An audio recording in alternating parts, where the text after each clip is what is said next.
ओम शांति शांति शांति। अभी इस वैदिक प्रार्थना के साथ ही स्मरण आया, वेद ने प्रार्थना की सर्वे भवन्तु सुखिनः। जब अमेरिका में विश्व धर्म सम्मेलन हुआ तब भी यह श्लोक हमने पहले बोला। हमारे वेद ने ये प्रार्थना नहीं की हिंदू भवन्तु सुखिनः, सर्वे भवन्तु सुखिनः, सर्वे सन्तु निरामया। ये भी नहीं कहा कि केवल मानवा भवन्तु सुखिनः, सर्वे भवन्तु सुखिनः, सर्वे सन्तु निरामया, सर्वे भद्राणि पश्यन्तु मां कश्चित् दुःख भाग् भवेत्। किसी को दुख न हो, केवल हिंदू को दुख न हो, मुसलमान को दुख हो। लेकिन ये प्रार्थना क्यों करनी पड़ी? इसका मतलब सब सुखी नहीं होते। प्रार्थना की क्या जरूरत? स्वयं भी सुखी होने की कोशिश करके स्वयं व्यक्ति नहीं सुखी हो पा रहा। आपने अपनी सुखी होने की कोशिश की कि नहीं? तुम अपने ही दुख नहीं हटा सके, अपने को ही सुखी नहीं कर सके। वेद तो कहता है सर्वे भवन्तु सुखी। सब तभी सुखी होंगे जब अभी एक गीत सुन रहे थे ना, गुरु के भजन में हो जा रे दीवाना।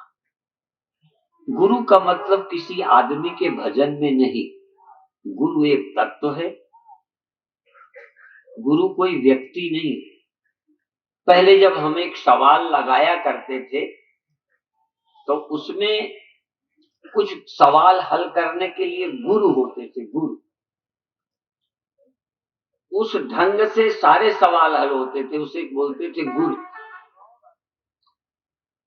तो सवाल ही नहीं हल करने के गुरु होते, जिंदगी की समस्या हल करने के भी गुरु होते हैं। उसका भजन कर, स्मरण कर। या जैसे ताला ना, चोर लोग एक चाबी रखते हैं, लोगों के पास अपने अपने ताले खोलने की चाबी होती है, चोरों के पास सबके ताले खोलने की चाबी होती है। मास्टर की, मास्टर की, सब ताले जिससे खुल जाए। ऐसे ही गुरु का मतलब उनके पास मास्टर की, सब समस्याओं का हल।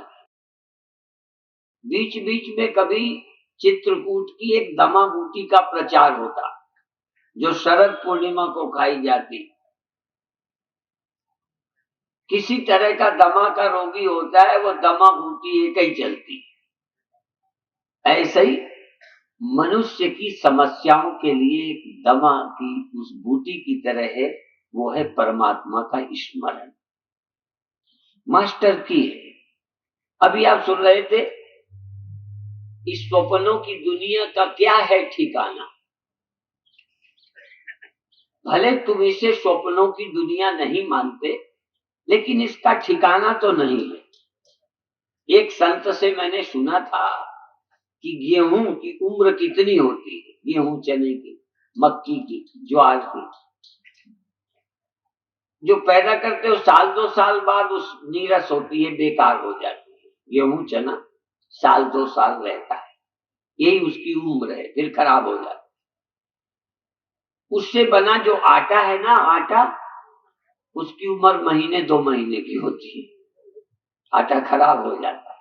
उससे जो बना गेहूं की उम्र 2 साल, मान के चलो।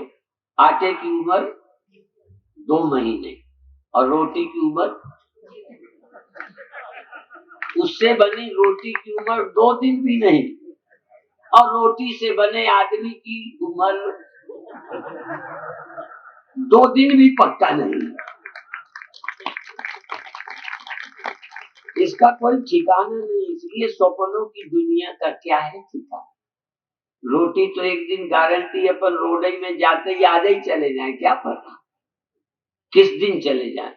जिसने दुकान खोली थी ये समझ के शाम को आएगा, कई बार दुकान में ही चला जाता। कई बार ताला लगा के आता है कि सुबह खोलेंगे, फिर खोलने कोई और जाता है, वो नहीं जाता।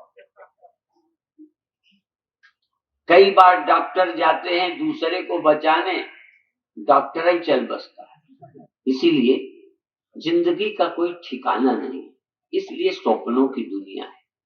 और भी कहते हैं, ये भारत के लोगों के कहने के शब्द पकड़ोगे तो चक्कर में पड़ोगे। शब्द मत पकड़ना, भावना पकड़ना।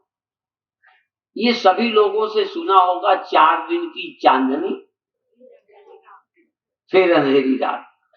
अब जिसने बनाया इतना मूर्ख तो नहीं था कि चांदनी 4 दिन की होती है।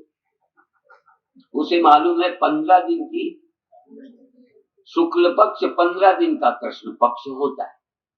पर वो समझाना चाहते हैं कि थोड़े दिन की चांदनी है, फिर अंधेरी रात है।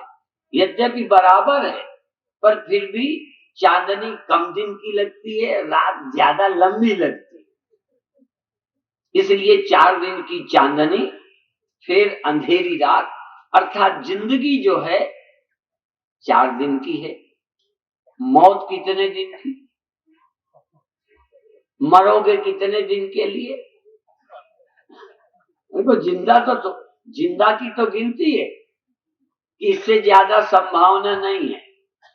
बहुत जोर लगा दो, 100 125 बस। एक हमने सुने कि देवरावा बाबा बहुत ज्यादा जिए, पर उसमें भी थोड़ी मुझे गप्पा ही लगती है।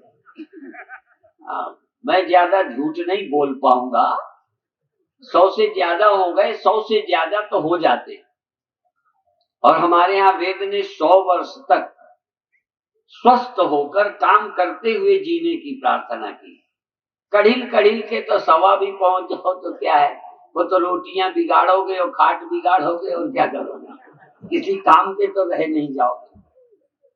काम के रहो तो जिंदगी है, बाकी श्वास लेते रहना पड़े। दमा का बीमार श्वास लेता है, श्वासें दुख देती है। श्वास की तकलीफ बहुत ज्यादा है, सबसे ज्यादा तकलीफ श्वास की होती है। और कहते क्या है, कहते ये दम जो है ना, ये दम लेके ही जाती है, साथ ही साथ जल्दी नहीं जाती। पर खैर, इस जिंदगी के दुख जिंदगी में चले जाए, मरने के बाद तो जाएंगे। जब मर जाओगे ना, तो ना भूख है, ना प्यास है, ना दुख है, ना सुख है। और होंगे तो तब जब शरीर प्राप्त करोगे, चाहे भूत का ही प्राप्त करो। बिना देह के दुख नहीं होता। स्वप्न का देह, स्वप्न में कोई पीटा होगा, लड़ा होगा, चोरी हुई होगी तो तुम्हारे देह होगा। स्वप्न की याद करके बताओ, मेरी बात को तुम काटना चाहो तो तुम्हें खुली छूट है। मैं बता दूं, तार्किक हो, किसी मजहब के हो, तुम बिना मजहब के हो, क्योंकि आजकल बिना मजहब के भी पैदा हो रहे हैं, उनको भी मैं कह रहा हूं। वैसे तो पैदा किसी न किसी मजहब पर होते हैं, पर किसी मजहब पर पैदा होके भी कई मजहब को नहीं मानते। और ऐसा कोई मजहब नहीं है जहां बिना मजहब के नहीं पैदा होते। हिंदुओं में, मुसलमानों में, ईसाइयों में बहुत गिरजाघर बिक गए, बहुत मंदिर बिक जाते हैं। लोग तो ठाकुर जी को भी बेच लेते हैं। चोरों का कोई ईमान धर्म नहीं होता। अपने लाभ के लिए सब कुछ कर सकते हैं लोग, अपने सुख के लिए, लाभ के लिए अपनी इज्जत तक बेच देते।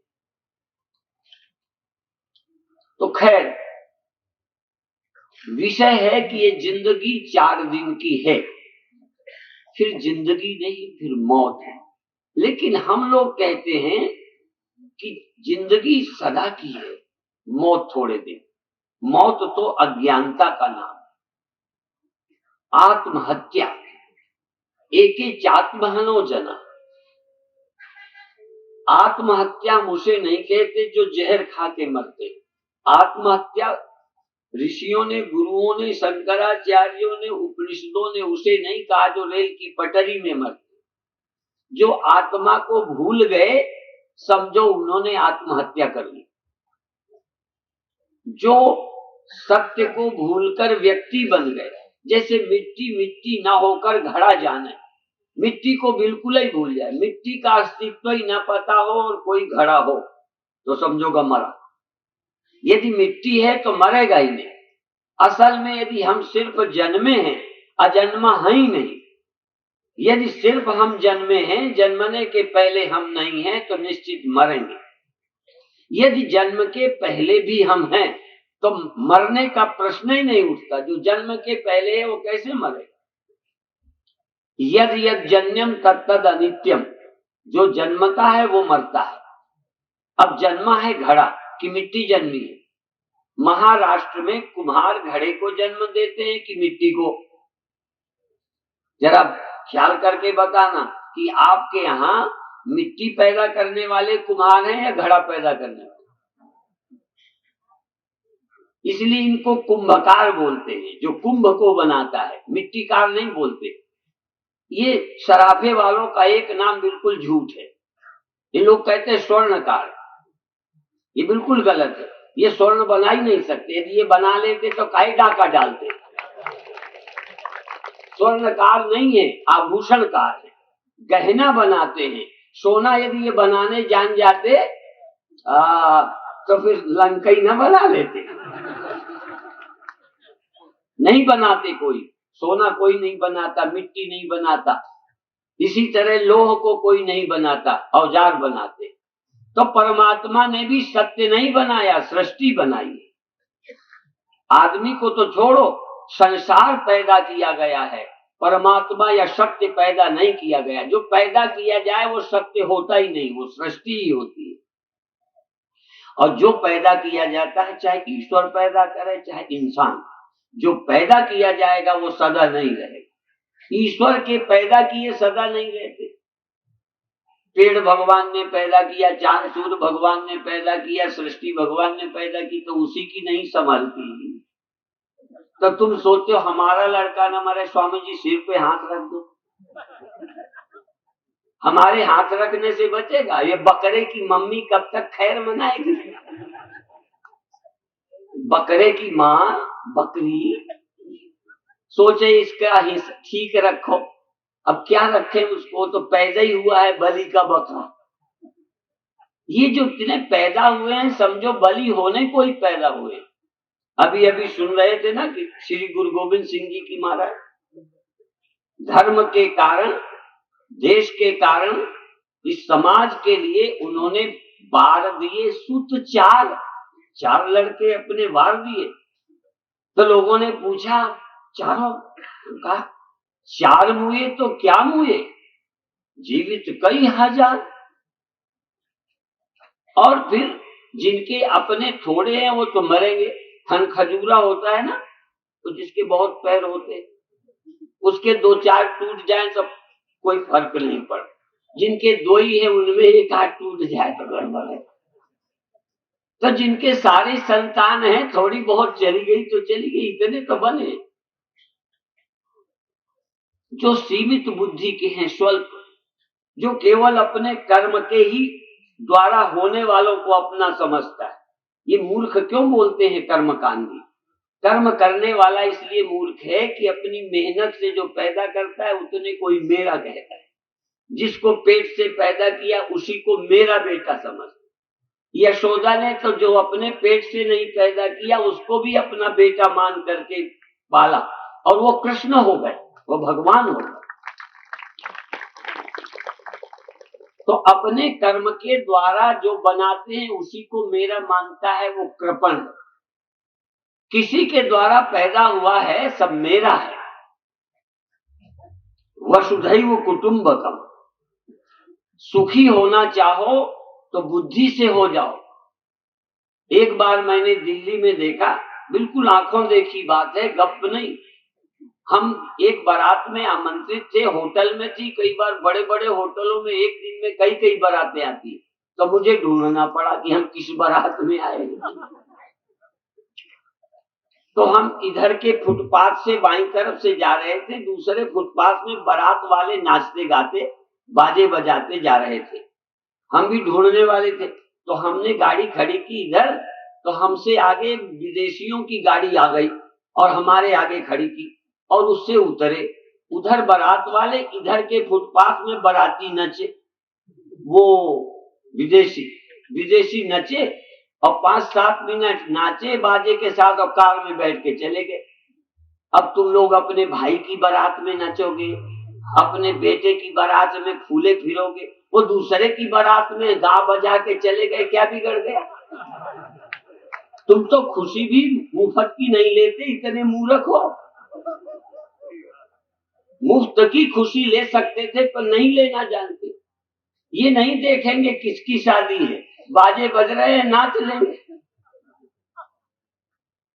तुम तो अपनी ही शादियों में अपने लड़के के भय में खुशी होने वाले।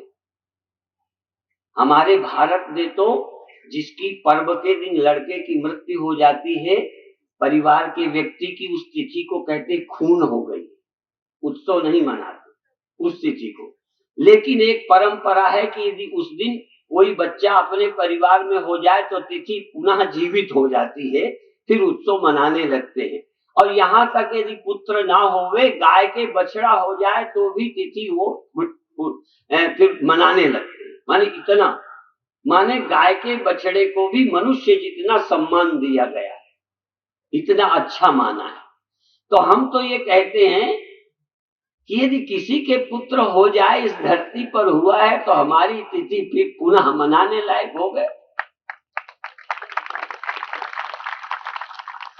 हम लोग केवल अपने पेट तक सीमित है कि मेरे पेट से पैदा हो या मेरे घर का दुख, हमें सारी सृष्टि मेरी है।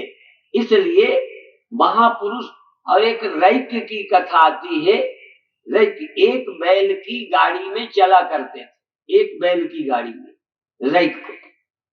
उनके लिए ये प्रसिद्ध है कि किसी के पुण्य का फल उन्हें मिल जाता है। आप हो भाग्यशाली कि पुण्य दूसरा करे, आनंद उस पुण्य का फल मुझे मिल जाए। तुम तो अपने पुण्यों का भी ठीक से फल नहीं ले पाते, वो दूसरों के पुण्यों का फल प्राप्त करते थे। किस बल से? ज्ञान के बल से। तुम चुनाव जीतो, आनंद हमें मिल जाए, मिल सकता है, और दिल में जगह हो तो हमारा एक भारत का अच्छा नागरिक जीता है, हम खुश हैं। पर कई लोग तो अपनी पार्टी के जीते से खुश नहीं होते, क्योंकि अब ये जीत गया तो अगले बार भी इसी को टिकट मिलेगा, मेरा नंबर कट गया। हार जाता तो अगले बार सोचते मेरे लिए। हम इतने संकीर्ण हैं कि हम सुख नहीं ले पाते। इसलिए ज्ञान के अतिरिक्त हमको अधिक सुखी कोई कर ही नहीं सकता। संकीर्ण रहते, कर्मों में बंधे, शरीर में बंधे, परिवार में बंधे। एक खूंटे में जो बंधा होता है उसे जानवर कहते हैं। ये मनुष्य भी, अज्ञानी मनुष्य भी जानवर है। वो एक सीमित खूंटे में बंधा रहता है, इंद्रियों के अनुसार चलता है। ये भी पशु है, पश्यति की पशु, इंद्रियों के अनुसार चलता है, अकल नहीं रखता। इंद्रियों के सुख को सुख समझता है, बौद्धिक सुख को सुख नहीं समझता। यदि मैं डायबिटीज का मरीज हूं और चीनी खाने से बच जाऊं तो खुशी होनी चाहिए कि आज मैंने नहीं खाई, एक अच्छा काम हुआ, चीनी नहीं खाई। अब चीनी खा के मरने की तैयारी करने वाला जवान के सुख को देख पाता है, अपनी बुद्धि द्वारा स्वस्थ रहने के सुख को नहीं समझ पा रहा। जानवर बहुत स्वल्प सुख लेता है, सीमित में ही आ जाता है। तो जो इंद्रिय के सुख में बौद्धिक सुख को खो दे, भविष्य को भूल जाए, वो जानवर। जानवर इंद्रिय को अच्छा लगता हो तो खा ले, और उसकी जबान को अच्छा न लगे और वो दवाई हो उसकी रोग की, आगे रख दो, नहीं खाएगा। इसलिए जानवर को दवाई खिलाने के लिए जबरदस्ती करनी पड़ती है, उसके मुंह में डालना पड़ता है, और डंडा ऐसे किए रहते हैं जब तक निगल न जाए। इसका कारण वो इंद्रियों को अच्छा लगेगा तो करेगा, नहीं तो नहीं करेगा, बस। और हम इंद्रियों को बुरा लगेगा, स्वाद नहीं है, कष्ट होता है, कोई जानवर राजी में इंजेक्शन नहीं लगाता, इसलिए बांध के लगाना पड़ता है। इसका मतलब जो हित की बात को जबरदस्ती में माने वो जानवर है, और जो खुशी से स्वीकार करे वो मनुष्य। अपने हित के नियमों को, अर्थात धर्म हमारे कल्याण के लिए है, जो हित समझकर बुद्धि द्वारा स्वीकार करके राजी हो जाता है सुख का त्याग करने को, दुख उठाने को तैयार है, इसलिए लंबे सुख के लिए, अनंत काल के सुख के लिए स्वल्प सुख का त्याग। नाल पे सुखम अस्ति यो वै भूमा तत् सुखम, जो भूमा है वो सुख है, जो स्वल्प है वो दुख है। थोड़ी देर रहने वाला सुख भी दुख है, इंद्रियों का सुख दुख है। इसलिए महात्मा गांधी कहते थे अश्वाद, अश्वाद का अभ्यास करो, ज्यादा स्वाद के चक्कर में ना पड़ो। तो ये इंद्रियां जो हमको सुख का अनुभव कराती हैं वो बिल्कुल गलत तो नहीं है, पर परमात्मा ने हमें इंद्रियों के सुख को इसलिए दिया था कि हम प्रेम से रोटी खा सकें। यदि इस जबान में हथेली जैसी चमड़ी होती, देखो हाथ में भी चमड़ी, यदि यहाँ जैसी चमड़ी यहाँ होती तो खट्टा मीठा, क्योंकि यहाँ नहीं लगता।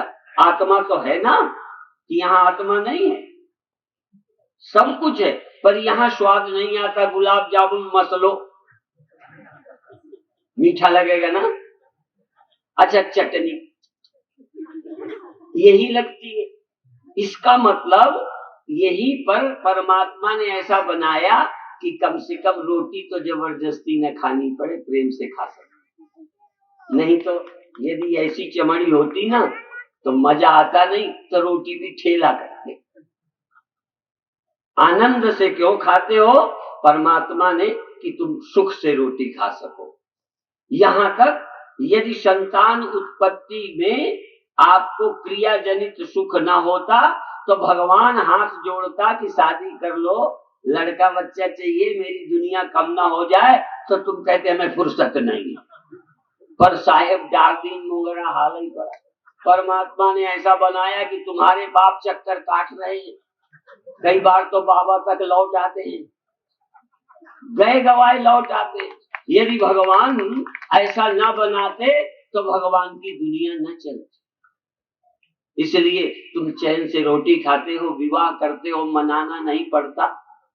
और भी हम बताया करते हैं, हमारे नगर पालिका के लोग बेईमानी करते हैं, बुलाए बुलाए रोड साफ करने आते हैं, आपके तो अपने आप आ जाते हैं। मनाने से आए, कभी कभी तो एरिया साफ करने के लिए नगर पालिका को सूचना करो तब भी कल आएंगे, गंदगी पड़ी रहती है। और ईश्वर की बनाए नगर पालिका के सुअर,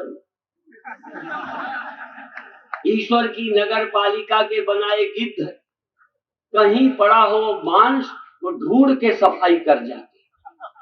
हमें सफाई कर्मचारी ढूंढने पड़ते हैं, भगवान के कर्मचारी ढूंढ के सफाई करते हैं। भगवान ने उनकी जरूरत से जोड़ दिया, उनके पेट से जोड़ा, इसलिए सफाई करते हैं। ये भगवान की कुशलता है कि तुम पत्नियां ढूंढते फिर रहे हो, नहीं तो भगवान तुम्हें ढूंढते। भगवान ने ऐसी दुनिया चलाई है, किसी को इतनी कला नहीं आती। भगवान ने ऐसा बनाया, इंद्रियों की जरूरत कि उनका काम करो। पर फिर दुनिया चलाना ही काफी नहीं है, युद्ध कराना ही काफी नहीं है, नहीं तो अर्जुन युद्ध कर लेता। पर भगवान चाहते हैं युद्ध भी करें और फंसे नहीं, इसलिए गीता साथ में सुनाती। तुम शादी करो, काम करो, दुनिया के आनंद में रहो, और जाते समय मुंह लटकाए रोते न जाओ। इसलिए ऐसा ज्ञान दे दें कि ये जगत स्वप्न है, 4 दिन की चांदनी है, ये कुछ भी नहीं है, स्वप्न से ज्यादा कुछ नहीं।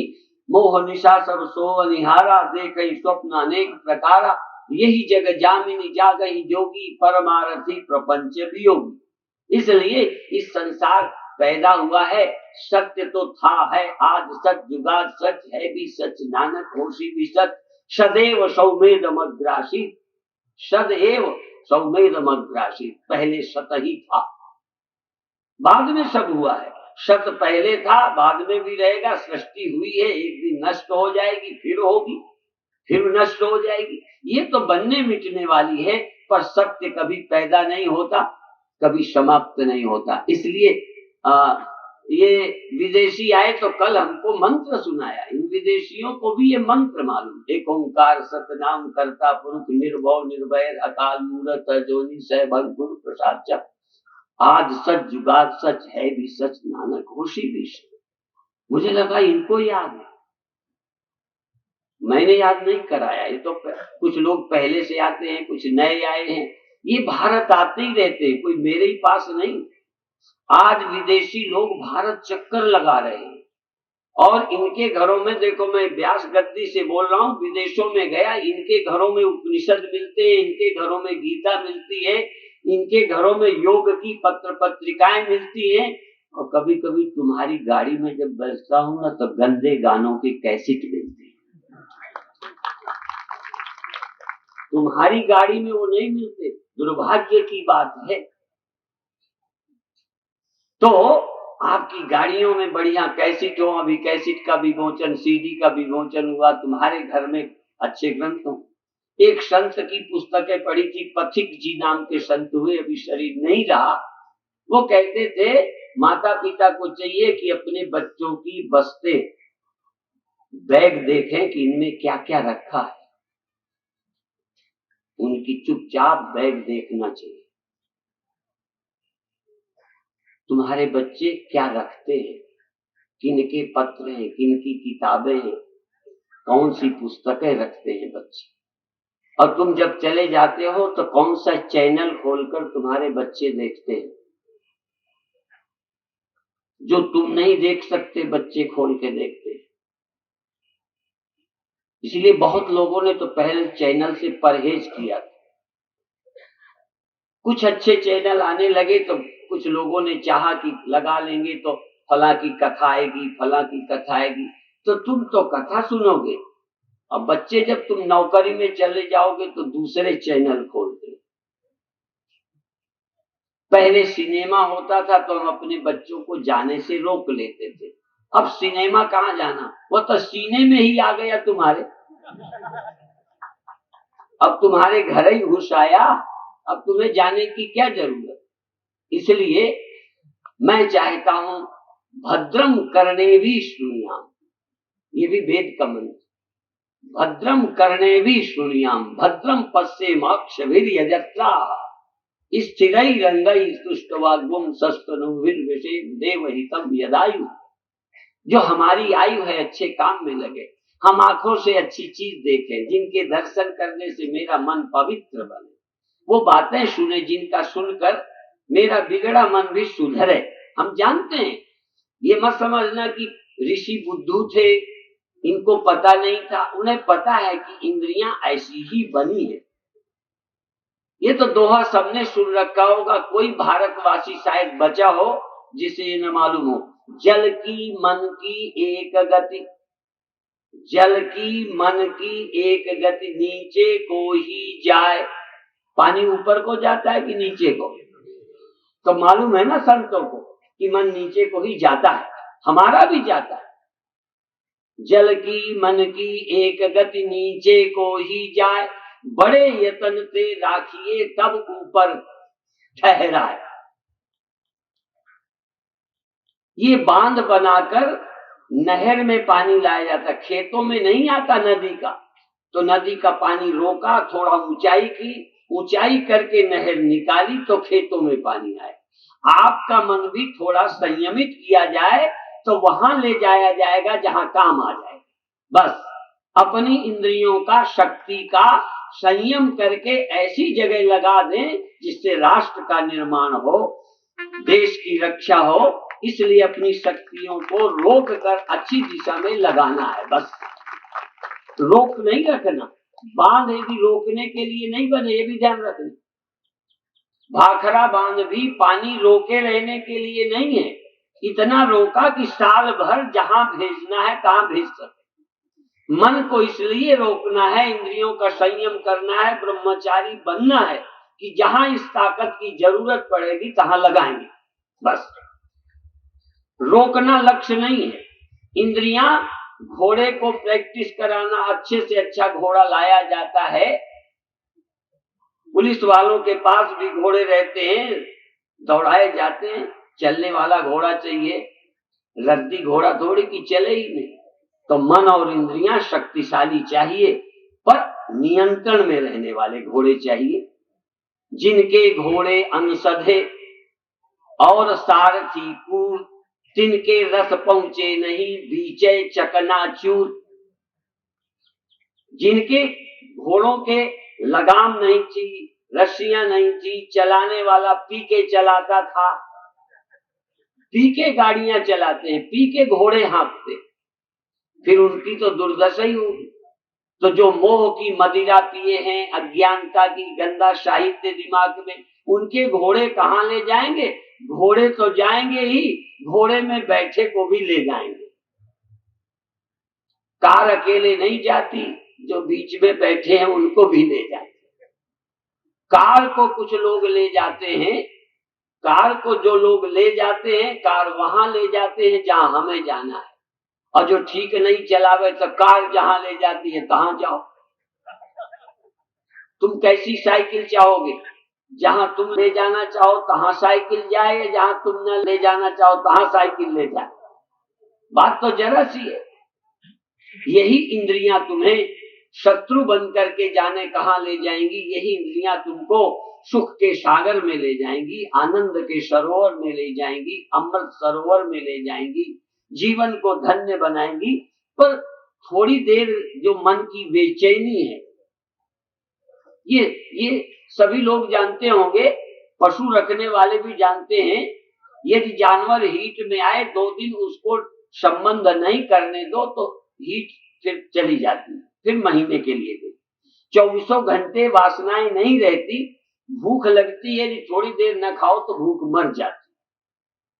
पर एक बात मैं कहना चाहता हूं, भूख रोक सकते हो तब भी, रोकना हो तो ही रोको, नहीं जरूरी नहीं। क्योंकि भूख रोकना जब आवश्यक होता है तो रोकना है, हर इच्छा को रोकना भी जरूरी नहीं है। भगवान राम के मन में आया, निश्चरहीन करो मई भुज उठाए प्रण की। कभी कभी यदि बार बार आता है कि ये दुष्टता करते हैं, तो तुम देखो, साधु हो, मन को समझा लो, एक बात है। तुम समझा सकते हो दुष्टों की दुष्टता में, तुम शांत रह सकते हो, ये एक बात है। राम शांत रह सकते हैं, पर वो कहते नहीं, शांत रहना ये भी खतरनाक है, ऐसे में मुझे प्रतिज्ञा करनी ही चाहिए। ये नहीं है कि संयम की कमी है, संयम की कमी से जो गुस्सा में आ जाते हैं वो अलग है, पर जो क्रोध लायक कर्म करता है, राम के लिए वर्णन आता है, कालाग्नि सदृशः क्रोधे क्षमया प्रसवी समा। प्रभु राम, मूल रामायण हमने जब संस्कृत पढ़ी थी तब आया था। राम कैसे हैं? कालाग्नि सदृशः क्रोधे, क्रोध में तो काल की अग्नि है और क्षमा में पृथ्वी के समान। गुरु गोविंद सिंह जी महाराज रोक सकते थे, संयम की कमी नहीं, पर संयम की जरूरत ही वहां नहीं। यदि मैं दुष्टों के मारे बिना रह सकता हूं तो क्या मुझे रह जाना चाहिए? यदि जज फांसी दिए बिना रह सकता हो तो अपराधी को फांसी न दे। रह सकना अलग विषय है, रहना चाहिए कि नहीं। इसलिए कभी कभी काम पर नियंत्रण करना चाहिए, कभी नहीं नियंत्रण करना चाहिए। मेरे पास हथियार है, मैं हथियार चलाऊं न चलाऊं, ये कैसे चलाऊं, मुझे हाथ सधे होने चाहिए। संत विनोबा ने कहा, कई बच्चे चाकू से सब्जी और फल काटते हैं, कई बच्चे उससे अपनी कलम बनाते हैं, पहले कलम बनाई जाती थी, पर कई बच्चे जिनके हाथ सधे ना हो, कलम के बजाय उंगली ही बना लेते। तो उंगली कट जाना ये असंयमित हाथ, पर चाकू है ही चलाने के लिए, सब्जी में, कलम में चलाना चाहिए। तो इसी तरह मेरी इंद्रियां निष्क्रिय करने के लिए नहीं है, मैंने पानी को रोकने के लिए नहीं रोकना, कहीं ले जाने के लिए रोकना है। मेरी करने की ताकत इसलिए बचानी है, मैं मौन इसलिए रहूं कि जब बोलना हो बोल सकूं। कभी कभी हम ज्यादा बोल देते हैं तो कहते हैं हम आधा घंटे थोड़ा एकांत में रहें। क्यों रहे? कि जो बोलने की ताकत खत्म हो गई है, थोड़ी देर रुकेंगे तो फिर जब जरूरत पड़ेगी फिर बोलेंगे। जो बेकार बोलते रहेंगे वो जरूरत पे नहीं बोल पाएंगे। इसलिए हमारे यहाँ ये भी कहा, अंधा कौन है जो देख के नहीं चलता, जिसको हित का रास्ता नहीं दिखता। बहरा कौन है जो अपने हित की बात सुनता नहीं है। गूंगा कौन है जो समय पर बोलना चाहिए वहां बोल नहीं पाता, डर जाता है, या ताकत नहीं बोलने की, चाहे मानसिक कमजोरी हो चाहे बौद्धिक।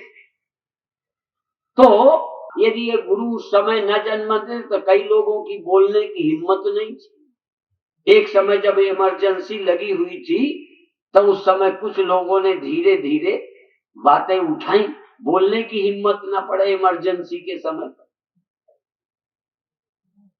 तो जय प्रकाश वगैरह कई लोगों ने जो अच्छे नेता थे उस समय, उन्होंने कहा भाई एक सीमा होती है हर चीज की।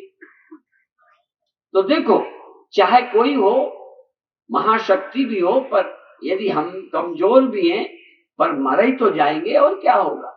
मरना तो नियति है, शरीर तो जाना ही है।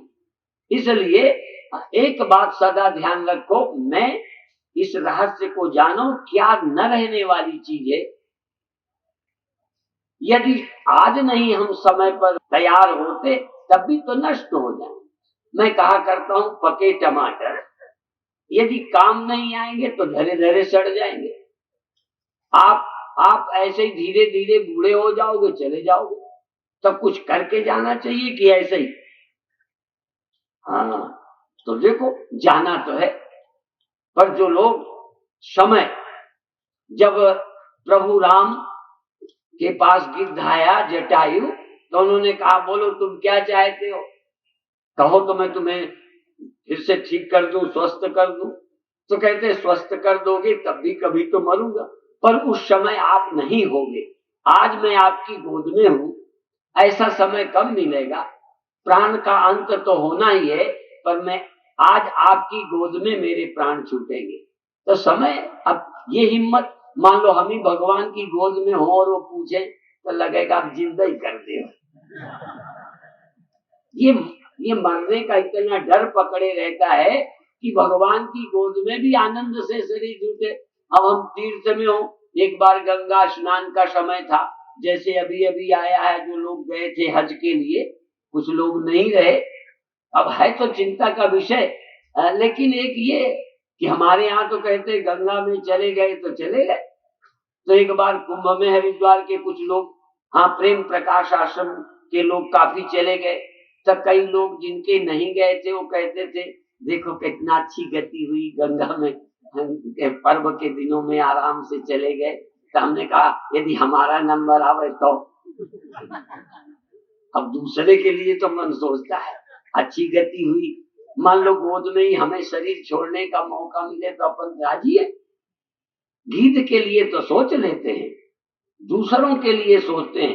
एक बार एक कार्यक्रम का उद्घाटन था और उद्घाटन के आधा घंटे पहले वर्षा थोड़ी हो गई। अब अमृतसर की बात है, उद्घाटन में गए तो कई संतों ने अपनी नाक बचाने के लिए, अब भगवान ने अच्छा किया, छींटे लगा दिए, फलाना कर दिया। तो जब क्योंकि मेरे को बोलना था तो मैंने कहा कि ये छींटे यदि किसी आदमी ने लगाए होते तो लड़ाई हो जाती, अब भगवान है तो कर क्या लोगे। तो यही कहना ही पड़ेगा कि भगवान ने छींटे लगाए, धूल जम गई। यदि आदमी कोई छींटे लगा दे तो तुम लगाने दोगे, यही तो सोच है। तो हमारा मतलब ये है कि जो चीज होती है उसमें कोई ना कोई अच्छा ही सोचना तो चाहिए, क्योंकि जब हो रहा है, अब मरना है। अब देखो एक बार शरीर छूटता है तो नया मिलता है, इसमें क्या बुराई है। आप पुराना कपड़ा उतार कर गंदा नया पहनते हो, धो के पहनते हो, फ्रेश करके पहनते हो। ऐसे ही शरीर छूटते हैं, है तो अच्छा ही, पर दिखती नहीं ना, देखने की अकल कहां से आए। पुराना रद्दी शरीर, अब पुराना जर्जर है, छोड़ा नहीं जावे। कई तो हमसे वरदान भी मांगते हैं, झूठ नहीं है, कहते हैं महाराज कृपा करो। फिर दूसरे साल पहुंचते, आप तो बीते साल भी आए थे फिर भी अभी शरीर नहीं छूटा। तो फिर तीसरे बार तो हमने कहा माता जी एक सांप ले आऊं। सांप ले आऊं तो भगेगी, एक तरफ से मन थोड़ा थोड़ा तैयार होता है पर डरता बड़ा है। मैंने एक कहानी सुनी थी कि एक गरीब बुढ़िया थी, जैसे वनवासी लोग हैं लकड़ी ले आते हैं, ऐसे बुढ़िया लकड़ी काटने जाती थी। अब एक दिन लकड़ी काटी, अब उठे ना। यद्यपि ये लोग बहुत कुशल होते हैं, लंबा लक्कड़ वो बांधते हैं, एक लंबी लकड़ी फिर खूब, वो लंबी के कारण सिर पे आ जाती है, ऐसे उठाना हो तो नहीं उठे। तो जो काम करते हैं धीरे धीरे निपुण हो जाते हैं। बुढ़िया ने लकड़ी बांधी, उठे नहीं, तो दुखी हो गई, रोने लगी। अंत कहते हैं भगवान मौत आ जाए, मौत आ जाए, मौत ले जाए, क्या करे गरीब आदमी। तो मनाने लगी, इतने में मौत आ गई। तो मौत ने आके पूछा, माता जी बुढ़िया किस लिए बुलाया है? कहने लगे तू कौन है? कहने लगे मौत। तो कहते बोल क्या है? कहते लकड़ी का गट्ठर उठवा दे। बुलाया था मरने के लिए, लेकिन कहने लगे गट्ठर उठवा दे, नियत बदल गई। तो हम मरने की बात करते हैं पर तैयार नहीं होते, जबकि गीता सुनाती है वाशांस जीर्णानि यथा विहाय नवानि गृह्णाति नरो पराणि तथा शरीराणि विहाय जीर्णानि अन्यानि संयाति नवानि देहि। जैसे मनुष्य पुराने कपड़े उतार कर नए पहनता है, ये जीवात्मा पुराना शरीर छोड़कर नया देह पहन लेता है। और ऐसे कितने नाटक, कितने जन्म ले चुका है, पर नाटक को नाटक नहीं समझता। मंच वाले लोग ड्रेस पहन के मंच में नाटक करते हैं, फिर दूसरी ड्रेस पहन के आ जाते, फिर तीसरा कुछ बन के आ जाते। वही बच्चे बदल बदल के पाठ करते हैं, पीछे पर्दे में जाके बदलते हैं, मंच में बन के आते। तुम भी बन के आते हो मंच में, कपड़ा बदलना होता है तो पता नहीं कहाँ बदल के आते हो, दिखाई पड़ता है बदलते। ड्रेस छोड़ दी, बदल के फिर आते हो, बल्कि उसमें तो बदलने वाले को होश होता होगा खुद को। यहाँ तो खुद भी होश नहीं रहता कि हम पहले किस ड्रेस में आए थे, याद नहीं रहता। कल परसों भी हमने कहीं कहा कि ड्रेस बदलने वाले, नाटक करने वाले, खुद पता होता है कि इसके बाद मुझे क्या करना है, उसके बाद मेरा क्या पार्ट है, उसकी तैयारी है, याद है। यहाँ पार्ट करना पड़ेगा, पहले से पता ही नहीं किससे शादी का होगा, किससे तलाक का होगा, किसका मरने का है, किस बच्चे के मरने का है कि बाप के मरने का है। बस हो जाएगा तभी पता चलेगा। इसलिए इसको बोलते हैं अज्ञात नाटक है, ये जगत अज्ञात नाटक, पहले से पता नहीं पर है नाटक। हाँ तो समझो ना समझो।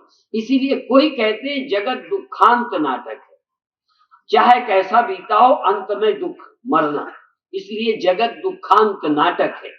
हर नाटक का अंतिम जो रोल है वो मरने का है, वियोग का है, दुख का है। कुछ लोग कहते हैं संसार अज्ञात पहेली है, इसको सुलझाना है। जो इस पहेली को सुलझा लेता है, आजकल तो अखबारों में भी पहेलियां आती है ना, हाँ दिमाग बढ़ाने के लिए। असल में चाहे जितनी पहेली ये सुलझाएं, असल में तो पहेली एक ये है जो सुलझानी है। यही पहेली सुलझा ले कोई तो काम बन जाए। एक बार मैंने सुना नाव में कुछ लोग बैठे थे, तो नाव चलाने वाले मल्लाह चला रहे थे, कुछ लोग ताश खेल रहे थे उसी नाव में बैठे। ताश खेलते में एक आपस में वो पूछता है, ताश खेलने वाले ने केवट से पूछा तुम गीता जानते हो? कहते नहीं। कहें तुमने आइंस्टीन को जाना? कहें नहीं। ऐसे करके तमाम वैज्ञानिकों के नाम पूछे, किसी आर्टिस्ट के नाम पूछे, कुछ ग्रंथों के नाम पूछे, तुम पढ़े हो? मल्लाह ने कहा नहीं। तो उन लोगों ने कहा तुम्हारी तो चौथाई जिंदगी गई। फिर कुछ पूछा, जब केवट को नहीं आया कहें तुम्हारी तो आधी जिंदगी गई। फिर कुछ पूछा, वो भी नहीं बता पाया, तो कहें तुम्हारी तो 3 हिस्सा जिंदगी चली गई। अब वो ऐसी बातों में उलझा, नाव भंवर में पड़ गई। जो नाव भंवर में पड़ी तो मल्लाह ने पूछा तुम्हें तैरना आता है? तो उन्होंने कहा हमें तैरना नहीं। तो कहें मेरी तो 3 हिस्सा गई, 1/4 तो बचेगी, मैं तो तैर जाऊंगा, तुम्हारी तो पूरी गई। तो तुम सारी दुनिया की पहेली सुलझाते हो, जीवन की समस्या सुलझाने नहीं आता, तो समझो तुम गए। चाहे तुम धनी हो गए, चाहे मिनिस्टर हो गए, जरा भी कोई होने वाला नहीं। एक सपना देखते हो कि कोठी बड़ी है, जाओगे वैसे ही जैसे गरीब मर के चला जाता है। बल्कि गरीब का क्या जाना है, तुम तो और ज्यादा लगेगा, जोड़ जोड़ के जितना धरोगे उतना ही जाने में, जितना ज्यादा उतना ही माइनस ज्यादा, जितनी आए उतना ही व्यय। तो जितना तुम इकट्ठा करोगे छोड़ते समय बुरा लगेगा, अब पहले से ही छोड़ दोगे तो क्या जाओगे। एक गांव को लग गई आग, सच्ची बात है, एक गांव को आग लगी तो लोग गांव से बाहर भगे। अब जिनके करोड़ों का धन था, सामान था, जल रहा था, बड़े बाहर स्यापा कर रहे थे, और एक झुग्गी झोपड़ी वाले थे वो बाहर भग गए। तो वो लोग रो रहे थे, तो उनसे लोगों ने कहा, कहने लगे गरीबी आ गई तो काम आई है, गरीबी का फायदा आज ही मिला है, क्या जलेगा हमारा, हमारा जाएगा क्या। तो जी ये साधुता तो मरने के दिन काम आती है, जिनका है ही कुछ नहीं। एक महात्मा कथा करके जा रहे थे तो रास्ते में लुटेरे मिल गए। तो उन्होंने कहा बाबा क्या है, कहने के कुछ नहीं, एक कम्बल दिया था राजनाथ गांव वालों ने, तो ये है। तो लुटेरों ने ले लिया, तो साधु खूब हंसा। उन्होंने कहा इसका मतलब इसके पास और है, सब कुछ टटोला, कपड़े उतराए, सब ले लिया, उसमें था ही कुछ नहीं। तो फिर साधु और हंसा, कहन क्यों हंसते हो, कहन हंसता इसलिए हूं कि तुम लूटे ही कुछ नहीं सकते। क्या लूटोगे मेरा, डर है वो। ऐसे ही मैंने एक कथा सुनी थी, गुरु चेला गए कुंभ में स्नान करने गंगा, तो जाते समय गुरुजी ने कहा ऐसे चले, चेले ने कहा ऐसे चले, तो जो अच्छा सड़क था खतरे से रहित उससे चले गए कि जिसमें लूटपाट नहीं होती, चले गए।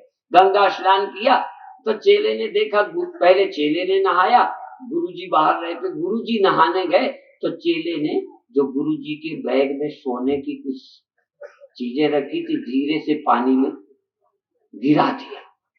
अब बस आनंद से उतने ही कंकड़ पत्थर बैग में डाल दिए कि वजन उतने ही रहे, गुरु जी को धोखा न पड़े। अब चेला शरारती, उसने कर दिया। अब जब लौटने की बारी आई नहा के, तो चेला कहता है जंगल से इसी से चलते हैं, कहने लगे नहीं इससे खतरा है, उसी से चलेंगे अच्छी रात। कहने लगे अब कोई खतरा ही नहीं, कहीं से चलो, खतरा तो उनको है जिनके कुछ हो। तो अब बाबा जी नहीं समझे, कहन क्या बात है, कहन अब कोई खतरा नहीं, कहीं से चलो। कहन क्यों नहीं खतरा, कहन देख लो झोला। अब झोला देखा तो सोना का कुछ था ही नहीं, कंकड़ पड़े थे। कहना आप चलो चलते हैं। तो तुम्हारा कुछ होवे तो लुटने का डर है, इसीलिए कहावत प्रसिद्ध है, नंगा खुदा से चंगा। जिसका अपना कुछ है ही नहीं है तो उसका क्या खतरा, तुम्हारा है। इसलिए मैं और मोर तोड़ते माया, जही बस कीने जीव निकाया। तुम्हारा है क्या, ममेति बध्यते जंतुर निर्ममेति विमुच्यते। मेरा है इसने मनुष्य को बांध रखा है, मेरा नहीं है, सब भगवान का है, मुक्त हो जाओ। और है तो भगवान ही का है, नहीं अपना पर लगता नहीं। कोई भाग्यशाली है जो इस गहराई को सुनता है, सोचता है। अंत में फिर आ जाओ, उत्पन्न क्या क्या हुआ है। ये स्थूल शरीर उत्पन्न हुआ है, सूक्ष्म शरीर भी प्रकट होता है, छिप जाता है। अभी देखो मन बुद्धि है, नींद में चले जाएंगे, फिर सुबह पैदा होंगे। जब ये नहीं रहते कोई दुख नहीं। तो जो चीज प्रकट होती है छिपती है, जो फूलता है वो मुरझाता है, जो जन्मता है वो मरता है, जो आता है वो जाता है, जो आया नहीं जाएगा नहीं, जो पैदा नहीं हुआ मरेगा नहीं, जो प्रकट नहीं होता छिपता नहीं। ये जागना प्रकट होता है, नींद में चला जाता है। पर जहां से ये सब होता है, यतो वा इमानि भूतानि जायन्ते येन जातानि जीवन्ति यम प्रयन्त्य विषम विशन्ति तद ब्रह्म तद विजिज्ञासस्व। ये सब कहां से उपजता है, यही समझना है। सार इतना है, एक सवाल हल कर लो, एक सवाल हल कर लो तो सब हल हो गया। ये सृष्टि कहां से हुई है, किसमें स्थित है, कहां लय होती है, इसका मूल सत्य क्या है, उसको खोजना है। साइंस अपने ढंग से खोजती है, हम आध्यात्मिक लोग अपने ढंग से यही देखिए, मन नींद में कहाँ जाता है, ध्यान में कहाँ जाता है, एक शब्द आता है अमन। अमन, शंकराचार्य ने कहा मनस्य मनी भावे द्वैतम नहीं उपलब्ध होते, ये शंकराचार्य का है। और सिख समाज में कबीर साहब के सबके सिद्धांतों में अमन शब्द आता है। अमन नगर, अमन ज्योत, अमन सिंह। अमन ज्योत, ऐसी ज्योत जहां मन नहीं होता। या भी हम मनजोत सिंह हैं, मनजोत वाले हैं, अमन ज्योत है ही नहीं किसी के पास। जिस समय हमारे पास मन न हो, इंद्रिय ज्योतियां हैं पर अतीन्द्रिय ज्योति, बिना इंद्रियों की ज्योति, अमनस ज्योति। इसलिए अभी हमारा जो जीवन है जैसे चेतन इंद्रियों के साथ मिलकर इंद्रियां ही बन गया। इसलिए उपनिषद का मंत्र सुना दूं, न तत्र चक्षुर्गच्छति, वहां आंखें नहीं होती पर वो होता है बिना आंखों का। न तत्र चक्षुर्गच्छति न वाक् गच्छति न मनो, न वहां मन नहीं होता। जहां मन न हो और आत्मा हो, एक बार पहुंच जाओ दुख गए। अभी हम मन में जीते हैं, दुख सुख होते हैं, बिना मन के हो। जहां घड़ा है तहां मौत है, जहां घड़ा नहीं मिट्टी में मौत नहीं। अब जिसने घड़ा ही देखा है, घड़े के पहले क्या था पता ही नहीं, घड़े के बाद क्या रहता पता ही नहीं, औजारों के पहले क्या चीज थी कभी सोचा नहीं। बर्फ ने कभी सोचा ही नहीं कि बर्फ के पहले भी हम कुछ थे। बर्फ ही जिंदगी है, पिघल गए मर गए, कोई ख्याल भी नहीं है। या बर्फ रहते जिंदा या सो गए, फिर जागे फिर बर्फ। कभी पिघल के नहीं देखा कि वहां भी हम थे जहां बर्फ नहीं थी, हम वहां भी थे जहां कोई औजार नहीं था, हम वहां भी थे जहां कोई लहर नहीं थी, हम वहां भी थे जहां कोई बर्तन नहीं था, वहां मेरा अस्तित्व था। हम कभी अनुभव नहीं करते कि जहां इंद्रियां नहीं थी, मन नहीं था, वहां भी मेरा अस्तित्व था। आत्मय वेदम सर्वम ब्रह्मय वेदम सर्वम। एक बार इंद्रियातीत सत्य को, गुणातीत सत्य को, हाँ इंद्रियातीत, मन गोतीत, ये शब्द ग्रंथों में आते हैं पर हम कथा में सुनते रहते हैं जैसे पता नहीं क्या सुनाया जा रहा है। इंद्रियों के बिना कभी होके देखा? होश में शर्त एक है, सो जाते हो, इंद्रियों के बिना हुए, मन के बिना हुए तब सोए थे। होश पूर्व जब सो गए तब बर्फ का पता नहीं, जागे तो फिर बर्फ। ऐसा नहीं हुआ कि बर्फ पिघल गई और होश में हमने देखा बर्फ नहीं है, पानी है। ऐसे ही हमने नहीं देखा कि इंद्रियां नहीं थी, मन नहीं था और मैं होश में था। एक बार बिना मन के होश में आ जाओ, एक बार बिना इंद्रियों की आत्मा में पहुंच जाओ, एक बार ये यात्रा कर लो। जैसे अभी सुन रहे थे ना, और तीरथ बार बार गंगा सागर। ये गंगा सागर जानते हो? गंगा और सागर जहां मिलते हैं उसका नाम गंगा सागर। जीव और ब्रह्म जहां मिलते हैं यही गंगा सागर, जहां जीव चैतन्य आत्मा को मिल जाता है। ये अभी ये पहाड़ में बहती फिर रही है ये जीव, ये नदियां, ये नाले। एक बार तुम गंगा सागर में मिल जाए, एक बार जीव ब्रह्म में मिल जाए तो झगड़ा ही खत्म हो जाए। पर कहां जाते हो? या तो यहीं हो या सो जाते हो, फिर यहीं हो फिर सो जाते हो, यहीं हो मर जाते हो फिर यहीं। तुम दुनिया के अलावा कभी सागर गए ही नहीं। इसी तरह जब देखो 3 धाम तीर्थ यात्रा ट्रेन, हाँ 3 धाम बस, ये चौथा धाम है जागृत स्वप्न सुषुप्ति। ये त्रिषु धामसु यद भोग्यम भोक्ता च प्रकृतिता, ये 3 धाम है। चौथा तुरीय धाम है, चौथा साक्षी धाम है, चौथा ब्रह्म धाम है, जहां कभी यात्रा हुई नहीं। एक बार चौथे धाम की कर लो तो सारी यात्रा पूरी। 3 धाम में तो गधा घोड़े भी जाते हैं, जागृत में, स्वप्न में, सुषुप्ति में। यदि मनुष्य भी यही जागृत, यही स्वप्न, इसी दुनिया में ही 3 धाम करता रहा तो चौथा धाम तो कभी हुआ नहीं पूरी। इसलिए चौथे धाम की जो यात्रा करता है वो तर जाता है। चौथे धाम की यात्रा कल सुबह फिर कराएंगे। सुबह ध्यान की सभा में आइए, कल साध्वी ऋतंभरा का ओजस्वी प्रवचन होगा। और आज अभी वो नागपुर में कथा कर रही हैं, कल सुबह यहाँ आ जाएंगी, उनका भी सुनिएगा। और जो प्रांत के सभी संत आ रहे हैं, और आजकल संगठन शबरी धाम, शबरी कुंभ मनाया जा रहा है।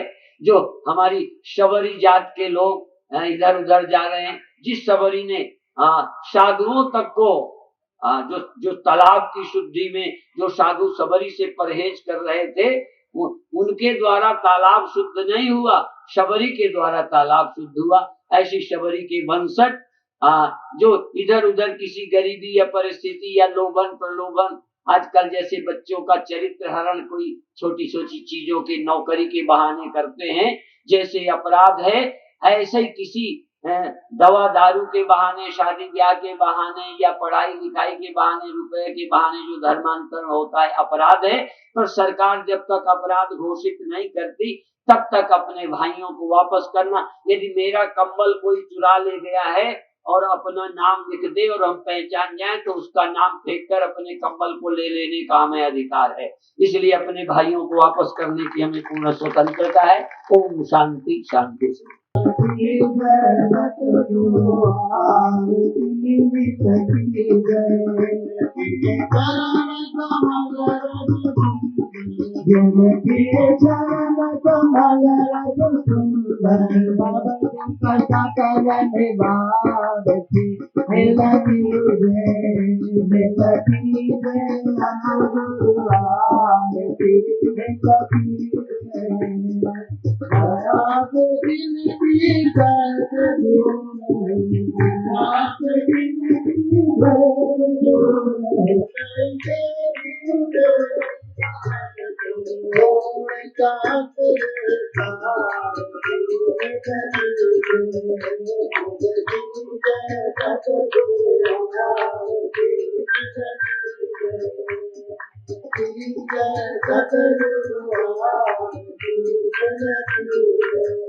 ओम त्वमेव माता